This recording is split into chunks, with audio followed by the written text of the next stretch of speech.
Hi, my name's Kevin Yank, and this is Elm in Production, Surprises and Pain Points. I work as an engineer at a place called Culture Amp, and we build a web app that companies use to collect what we call people analytics.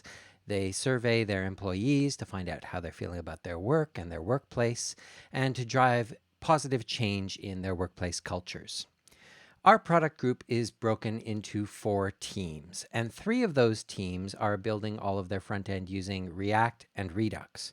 But the 4th team that I've been leading for the past year, 6 months ago decided to start an experiment with Elm.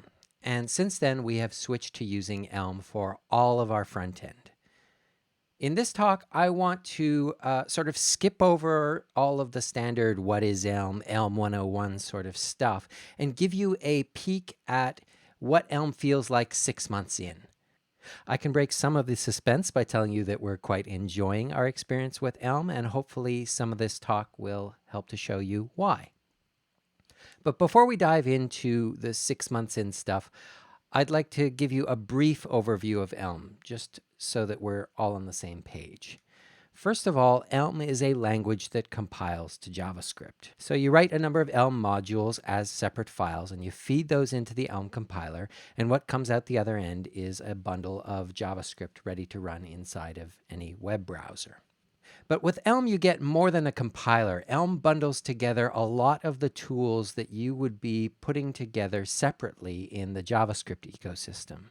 So in JavaScript, where you'll use NPM or Yarn for package installing, you'll use Webpack to bundle your modules together, you'll use React as a high efficiency way of rendering web interfaces from a state. You'll use something like Redux to manage that state in a sane way. If you want to use types, you'd use a type system like TypeScript or Flow on top of JavaScript. And if you want to use immutable data objects, you'd use a library like immutable.js for that in JavaScript. Well, all of those capabilities are built into Elm, not those specific things, but equivalents. Elm has its own package manager. It bundles modules itself. It has built into its core libraries a virtual DOM-powered rendering framework. The state managing framework of Redux, the design of Redux was actually inspired by what's built into Elm. Elm is a strongly typed language, so you don't need to add types on top of it, and all data values in Elm are immutable, which means you can't change a value, you can only create a copy of it with a change. And if you've been building JavaScript on a relatively up-to-date stack lately, you'll be used to plugging all of these things together, but with Elm you get the simplicity of a single installer, a single manual, a single website to visit to learn how all of this stuff works. But on top of that, probably the biggest selling point of Elm that you'll hear about is that it does not generate runtime errors. Elm is a compiled language, and it advertises this guarantee that if the code you write satisfies the Elm compiler, it will never throw errors at runtime. And that has certainly been borne out in our experience so far. Because we use Elm in a mixed environment, we still do build our front-end assets with Webpack, and we integrate Elm into this using the Elm Webpack loader, which you can add to your Webpack config using 4 or 5 lines that look a lot like this. Basically, this tells Webpack how to handle Elm files when you include them from JavaScript. And then you can do something like this. This is a React component called dashboard that at the top there you can see we're importing dashboard.elm, and the Webpack loader sees that import and it hands off responsibility for building that Elm file to the Elm compiler. And then what this React component can do then is it simply builds up a set of props for that Elm application and then renders it using this Elm component at the bottom, passing it the source, which is the compiled Elm code to run, and flags, which are those props that provide the initial state for that Elm application. And that's pretty much as complicated as it gets for building and running an Elm app inside of a React app. Speaking of React, to give you kind of a first glance at what Elm code looks like, I've given you here React code on the left and the equivalent Elm code on the right. So on the left, you've got a stateless functional React component that is rendering some HTML with JSX. And on the right is a view function written in Elm that renders the exact same HTML. Now, this comparison is maybe not completely fair because on the left, most of what you see there is JSX, which is a special syntax that we use on top of JavaScript to describe the HTML output that we want.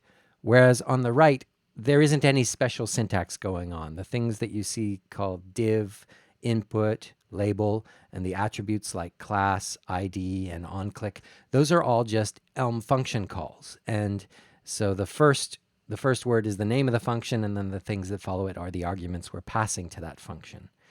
Now, if you know your React, you know that that's pretty much what's going on under the surface when JSX is executed. But with Elm, we don't need that special layer of syntax on top of the language to keep things clean because the language is so simple by itself. You can actually read those tags and attributes pretty well just by using the standard syntax of the language. And so my point, I guess, is that any Elm code you write is going to look a lot like what you see on the right there in that view function. So that's a quick glance at Elm. And for the rest of this talk, what I'll be focusing on are these surprises and pain points that we've experienced so far on our journey. These are things that weren't obvious to me going in when we were first considering Elm. They are things that we discovered along the way. And hopefully by sharing these experiences with you, I can give you sort of a preview of what Elm would be like if you decided to adopt it in production as we have. The first surprise we've had with Elm, or that was a surprise for me anyway, was the code formatting. I've already showed you a little bit of Elm code. Here's a bit more. And in fact, this listing here all by itself is representative of just about all the Elm code that you're going to write. At the top there's a type declaration that says the type message can be one of three things. The next chunk is a type alias, which is basically declaring a type that is a JSON structure that has fields, each of which has a type. And then the bottom chunk is a function definition. This function is called card. It takes a couple of arguments, and it has inside of it a let block. A let block lets you declare some temporary variables that you can then use in the final return expression at the bottom there. And all of the Elm code you're going to write will fall into one of these three categories pretty much. Now, the thing is, at a glance, I would say if you're used to writing JavaScript, this will look a little foreign, but probably fairly readable. I mean, you've got curly braces with lists of things inside them that have commas between them. There are square brackets, and if you're guessing that the things in square brackets are arrays, you're pretty close to the mark. The thing is, when you see Elm code in the wild, it's not going to look like this. This is what Elm code looks like in the wild. This is that exact same code, but it's been reformatted with the community code formatting guidelines. And now this looks a little more foreign. And I have to admit, when I first saw Elm code that looked like this, I was a little put off. I thought, this not only is it hard to read, but it's hard to type as well. You can see that type definition at the top has been split into separate lines. And the delimiters, those vertical pipes that go between the three options, have been moved to the start of each subsequent line. And the same thing has happened in the type alias. The commas that went after each field have been moved to the start of the following line. You can see more of that going on further down inside the function declaration. And overall, in general, there's a lot more vertical white space here. You can see there's two blank lines between each chunk of code here, and that also is part of this coding standard. In general, Elm code is a lot taller than the equivalent JavaScript code when it follows these standard code formatting guidelines. And if you're wondering what the deal is with those delimiters at the starts of the lines, well, the idea there is to minimize the version control or git diffs that occur when you go to modify this code. If I wanted to add an extra entry to the props types alias, or if I wanted to add a new field to the checkbox props at the bottom, I can do that just by adding a whole new line to the code and not modifying any of the existing lines. In JavaScript, we are starting to do this by using trailing commas everywhere, whereas in Elm, it's just moving the commas to the start of subsequent lines. And I can sort of get behind the logic there of keeping my diffs really clean, but the idea of typing this really scared me off at first. The good news is you don't type this formatting. Elm does it for you. Specifically, you have a tool called Elm Format that integrates with your editor, and every time you save an Elm source file, it is automatically reformatted to this standard formatting. And beyond making kind of crazy formatting like this practical, it is also a really satisfying developer experience, especially as you're first learning the language. Whenever you save your changes, if the code clicks into place, that's a nice sort of reinforcing moment that what you typed makes sense, at least syntactically. And if it doesn't snap into place, then you immediately go looking for a typo that you made. There's a tool called Prettier that's just getting popular in the JavaScript ecosystem for doing this sort of thing. Well, Elm Format has been around a bit longer, and it is standard equipment in the Elm ecosystem for writing Elm code. And so you'll get your head around reading this fairly quickly, and if writing this sort of format scares you off, nothing to worry about. For that, you have Elm Format.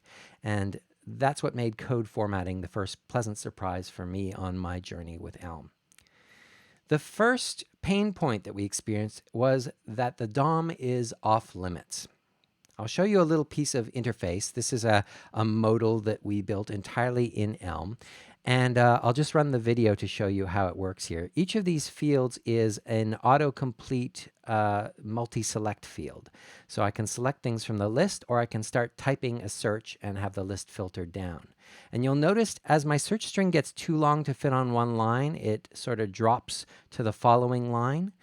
And doing that, even in JavaScript, is a bit of a miracle. I'll show you what's going on behind the scenes here. That little piece of text there, the dotted outline there, is an invisible text field. So we've used CSS to style away the border and the background and just leave the text that's been typed visible. And if you really know your CSS, you'll know that there is no pure CSS way to tell that text field to automatically fit the width of the text that's been typed into the field.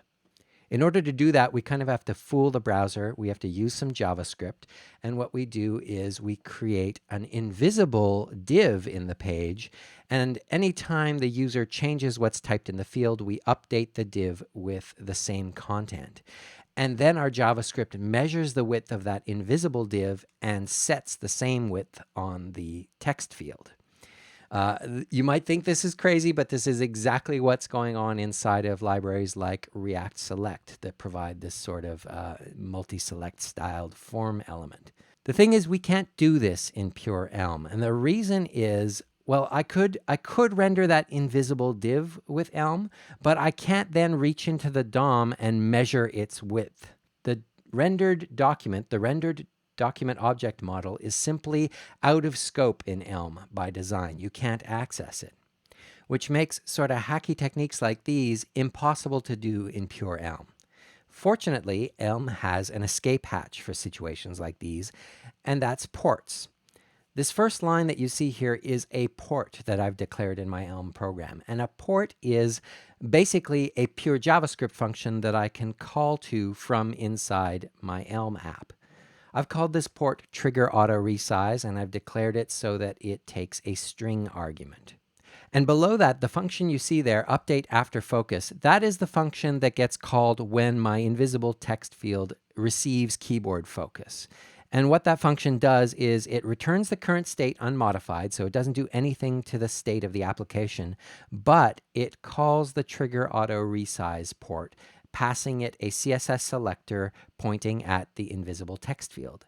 And then out in my JavaScript code that mounts and runs the Elm app, I receive that function call, trigger auto resize, and I can handle it however I want in my JavaScript.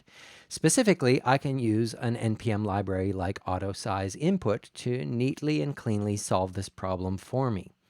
And so by adopting Elm, you're not cutting yourself off from the vast ecosystem of NPM packages. They're all still available to you. And whenever you need one, you can call out of Elm land into JavaScript land to access these capabilities. And that's exactly what we did for this widget in our interface. But it is a bit of a pain point. It's deliberately inconvenient to encourage you not to do this unnecessarily. And so the DOM being off limits, at least at first, was a pain point for us. The next surprise was how confident I felt while refactoring Elm code. And I'm going to demo this with some live coding. So here is an actual Elm source file from our application. And we're going to undertake the simplest form of refactoring there is, and that's a rename refactor. So you can see here I have this type alias for a type called props. And if you're familiar with React, you can think of this as a prop type declaration for the component in this Elm module. So these are all of the props that that component will take. And one of them is called config, and its type is survey config. And I might decide that it would be clearer just to call that field survey config to match the full name of the type. And so I'll save that change, and I'll build my Elm code, and I get an error from the compiler. Now, at this point in the refactor, I'm in that uncomfortable place. If I was doing this in JavaScript anyway, I would be in that uncomfortable place where I've modified part of my code base, broken a contract by renaming something or changing its structure, and now it's up to me to remember all of the other parts of my code that I need to update to match that change. But in Elm, I've got the compiler looking out for me, and it has found the first place that I need to update. And I'll double click on that error, and it takes me down to here, where I've used a value of that type and tried to access the config field inside of it. Now, if we look at the error message, it says props does not have a field named config. The type of props is props, which does not contain a field named config. Hint, the record fields do not match up. One has academy links, available participants, class names, yada, yada, yada, and survey config. The other has config. So what this error is telling me is I'm trying to treat props as a value that contains a field name config, but it doesn't. It contains all these other fields. So this is the renamed field that I changed its name above. I'm just going to copy that name out of the error, and I've actually got the same error on the very next line. So I'll fix both of them at once just by pasting in that new name. And then I'll build those changes, and sure enough, the compiler is happy now. So that was the most trivial form of refactoring that I could show you. But even in very complicated refactors, when you're ripping things out of one module and throwing them into another, the compiler is there every step of the way, keeping track of everything that you still need to change. And you can really just make the refactor you want and then follow the compiler's instructions in dealing with the consequences. Refactoring in Elm is a comfortable place to be. And I would say in JavaScript land, it is exactly the opposite. And so the confident experience of refactoring was definitely a surprise for me in Elm. Here's the next pain point I'm going to show you, selective event handling. So we're going to go back to this, this modal again. This whole thing is built in Elm, and I'm going to run the video and show another feature of this, these multi-select fields. So as I type in this field, it filters the list at the bottom, and then I can use my up and down arrows on the keyboard to go up and down the list. But if you look at the text cursor there, when I press the up arrow, the text cursor goes to the start of the text, and when I press the down arrow, the cursor jumps to the end of the text. And that is standard text navigation, but because I've provided custom handling for the up and down arrows, I want to prevent that default handling of those events by the browser. Now, if you know your JavaScript, you've probably just mentally made the jump to how you would do this. In Elm, you can't quite do it the same way. Let me show you what I mean. Here is the Elm code that renders that invisible text field. It's an input type text, and it's got a bunch of attributes here. And right at the bottom, we have an on key down attribute. And that's my event handler for key down events. What that event handler is doing is it's decoding the key code for the included in the event, and it's generating a new key down message for my program to handle. And then I've got a function called update key down that is responsible for handling those messages. It does it by decoding the key code and deciding what to do based on the key code it finds. So if it's a backspace, do this. If it's an enter, do that. Escape, up arrow, and down arrow. And if you were doing this in JavaScript, you would probably prevent that default action for up and down arrows doing something like this. So you would use the event object and call the prevent default method on the event object for those two types of keystrokes.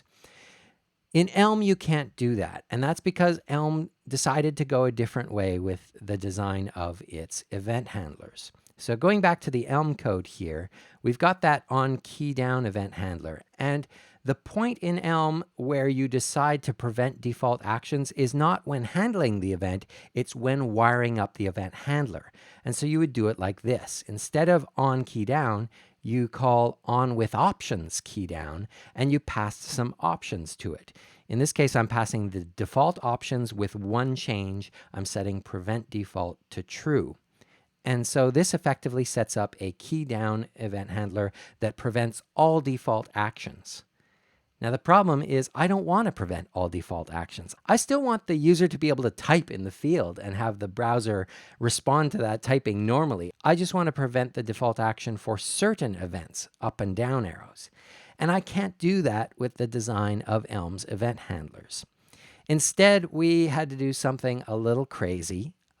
Instead, we just wrapped the input in this div and passed that div a single argument, prevent default up down, that I'll show you in a second, along with this great big block comment explaining the hackery and why it's necessary. Here's how prevent default up down works. I won't go into too much detail because it is a little crazy, but at the bottom here you can see the same on with options with a prevent default of true, but we are providing a different event decoder that decodes up and down arrows just fine, but if it receives any other keystroke, it throws an error when trying to decode the event. And that allows us to only prevent default on those up and down arrows. It won't prevent default on events that it throws an error when trying to decode them. So yes, if this sounds hacky to you, it is a huge hack. And that's what was necessary to perform selective event handling in Elm. The good news is this has been raised on the Elm issue tracker, and reading between the lines, I think it's been acknowledged that this design for event handlers missed the mark somewhat, and I'm hopeful it'll be fixed in a future version of Elm. But in the meantime, for these exceptional cases where we do want selective event handling, we need to use this crazy hack to achieve it. The final surprise that I'll show you is the experience of compiler-led development. So once again, I'm going to go back to my code base and I'll show you this other file here, participantselectors.elm. And in fact, this file, again, is a real part of our application, and it's the part of the app that renders the modal that we've been looking at in our examples. So we have 3 fields here in the screen, and these are the 3 chunks of Elm that render those 3 fields. They're multi-select views. And what I'm going to do is I'm going to add a new feature to this form. I'm going to add a button right below this managers field.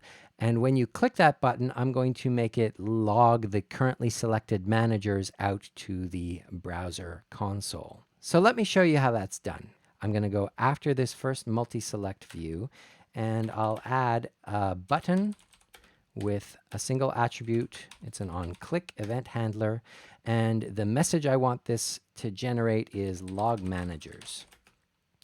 And then inside the button, I'm going to have a single text node with the text log managers. And now if I build that change, it will tell me that it cannot find variable log managers, and that's highlighted by my editor there. And of course it can't find it. That's a name that I just made up for this new message that this button will generate. So what I need to do now is go and find where I declare the messages for this module. And here's my message type. Right now, we have a single type of message, multi-select message, which is a message destined for one of those multi-select fields. But I want to support a new type of message now, log managers. And so message can now be one of these two things. And if I build my change, I get a new error now, and it's right below me in this update function. Let's read the error message. It says, this pattern does not cover all possible inputs. You need to account for the following values, log managers. Switch to a case expression to handle all possible patterns. So what I've got here is my update function, and by convention, the update function is the function that processes all incoming messages. If you're used to Redux, you can think of your update function as your reducer. My update function takes the message that's being received and the current state, and it is generating an updated state from it. Now the problem here is that I'm assuming the message I'm receiving is a multi-select message, and I'm using pattern matching to extract the values from that message. Well, that is no longer a safe assumption. Message can now be one of two things. And so instead, I'm going to remove this pattern and just assign the message to a variable called message. And then I'm going to follow the advice of the error message and create a case statement that operates on that variable. So depending what is in that message variable, I'll do a number of things. So the first branch of this case statement will simply use that pattern match that we had in the function declaration at the top. And now everything else that's already in this function now needs to be indented under this branch of the case statement. But I don't need to do that myself. I'm using Elm format, so I can just save my changes, and the formatter snaps the code into place. You'll notice it also removed the parentheses that are no longer needed from around this expression. And so besides being a nice confirmation that I haven't broken the syntax, it also provides a really nice shortcut for reindenting code when necessary. If I build my changes now, the error message has changed. It says, this case does not have branches for all possibilities. You need to account for the following values, log managers. Add a branch to cover this pattern, exclamation mark. I don't know what it is about that exclamation mark, but that makes all the difference to me in tone. I feel like the compiler is this jokey, irreverent pairing partner rather than something that's scolding me. If you get into Elm a bit more, you'll find that the error messages are often very tongue-in-cheek. So I'm going to follow exactly its advice. I need to create a new branch for this case statement that handles my new log managers message type. And when I receive a message of that type, I'm just going to return the same unmodified state, and I'm not going to send a command to the browser. So this is kind of a branch that does nothing. But what I'm going to add to it is a let block that lets me extract a temporary value. I'm not going to assign it to a variable. I'll just assign it to underscore, which is kind of calculate this value and then throw it away. And the value I'm going to calculate is debug.log, which will log to the browser console, selected managers, and the expression that I'll output will be the multi-select selected function. This is a function called selected in my multi-select module, and I will pass it the current state, the list of controls in that state, and I want the manager's control. So if I build my changes, the compiler is happy, my code is reformatted, and if I go back to my browser and refresh the page, then when I open that modal, I now have that button. And if I open my browser console and click that button, sure enough, I get the details of the currently selected manager. And if I select another manager, I can get the details of both of them. But this actual feature is kind of useless. The point is the experience that I had developing it. If you remember, what I started with was creating that button. I created the feature that I wanted to exist. And from then on, I was really just following the instructions of the compiler. It told me I needed to handle the new message from that button. It told me I needed to update my update function to handle that type of message. And it even told me that what I wanted to add was a case statement. Because Elm is such a simple language, there aren't a lot of choices for how to handle different types of message. There's just one. It's a case statement. You will always use a case statement to do this. And so the error messages can really guide you specifically to the exact syntax that you need to write. The compiler really leads you through the steps of developing this feature. And that was the biggest surprise to me when learning Elm. Probably the biggest pain point we've had is using CSS modules in Elm. If you don't know what CSS modules are, let me show you. This is a bit of React code, and you can see at the top of this file here, I'm importing from a SAS file, an SCSS file. So this is a file that contains styles, and I'm importing that into my JavaScript. And I've installed a Webpack loader that knows how to load CSS files into JavaScript as CSS modules. And then I can use the class names in that CSS file in my React output here. And when Webpack processes that CSS file and makes all of those class names nice and unique with hashes on the end of them, those same classes will get injected into my HTML output when this component is rendered. We love CSS modules at Culture Amp, and we did not want to lose this benefit when we switched to Elm. Unfortunately, using CSS modules in Elm has been a bit of a pain point. What we would like to be able to do is this. At the top here, I'm importing something as CSS. I would like to be able to import my CSS file there and then use it in my Elm view function lower down. But because when developing Elm, I'm constantly running the Elm compiler directly in my editor, I don't have Webpack as that intermediary that can process that CSS file when I import it into Elm. Instead, the Elm compiler would see me trying to import a CSS file and say, "You're crazy, I'm not compiling this." And so you can't do this critical bit in Elm. Here's what we're doing instead. Again, this is the React component that we're using as a wrapper for our Elm app. It's called Dashboard. And at the top here, I am importing my CSS modules. I'm only showing one here. In practice, we have a dozen or so CSS modules that we use in our Elm app, and we list them all here. And then we include them in the props that we pass into our Elm app right here. And so this is not ideal because this single file needs to list all of the CSS modules that we use anywhere inside our Elm app. It's a bit tedious to keep this list up to date. And then inside of Elm, for each of the CSS modules that we import, we need to write a module like this one, where we have a type alias that lists all of the class names that we're expecting to receive. And at the bottom is a decoder that converts the JSON data that we receive as props from React into these richly typed Elm data values inside of our Elm app. And so we have to write a file like this and keep the list of class names in sync with our CSS modules as we develop our app. So it's a bit tedious, but what this lets us do is then import that Elm module inside of our Elm code and use the classes the way we want to in our Elm views. I do have a crazy idea for a Webpack loader that would generate this boilerplate code automatically for us. I haven't quite got my head around how it'll work, and it'll probably take me 6 months to get around to fully trialing this experiment. But if all goes well, we'll have a much cleaner solution for doing CSS modules in Elm at the end of it. For now, though, it continues to be our biggest pain point with Elm. So there you have it. Those are the surprises and pain points that I had to share with you today.